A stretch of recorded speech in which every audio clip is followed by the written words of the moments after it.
सरकार प्रयत्न कर रही है, खासकर मेरीटाइम समिट के भीतर ऐसी तमाम सारी चीजें हुई वाटर कनेक्टिविटी को लेकर के, इसका क्या महत्व है और कब से शुरू होगा इसका? देखिए, ऐसा है कि वाटर ट्रांसपोर्ट ये हमारे मुख्यमंत्री जी की एक बहुत महत्वपूर्ण इनकी कोशिश है। जैसे उनको मुंबई का वाटर मेट्रो मैन ऐसी उपलब्धि उनको मिली है, वैसे ही मुंबई के वाटर मेट्रो मैन भी है उपलब्धि उनको जल्दी ही मिलने वाली है, क्योंकि अलग अलग एमएमआर रीजन को अलग अलग तरीके से जोड़ने का काम ये मुंबई वाटर मेट्रो के माध्यम से हम लोग करने की हमारा प्रयास है। हमारा डीपीआर स्टेज पे सारी स्टडी हो गई है। मेरा ऐसा अंदाज है कि दिसंबर 2026 तक हम लोग ये प्रोजेक्ट पहले 2 या 3 रूट चालू भी कर देंगे।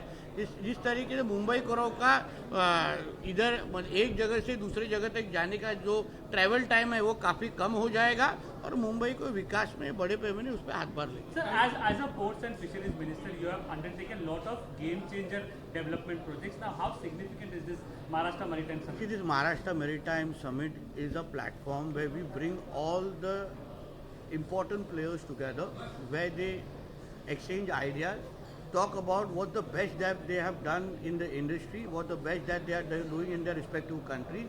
When the ideas are exchanged, we understand better how do we develop our own maritime sector, which is at its peak right now because Honorable Prime Minister Narendra Modi ji is pushing it, as well as our Honorable Chief Minister also is giving us a bigger platform.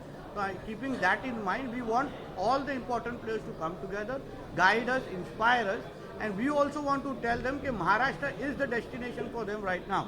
If they want to invest in shipbuilding, if they want to invest in ship repair, come to Maharashtra. We are waiting for you. We will give you a red carpet treatment. We'll give you a single window, all permissions, and we'll ensure your entire project comes up in no time.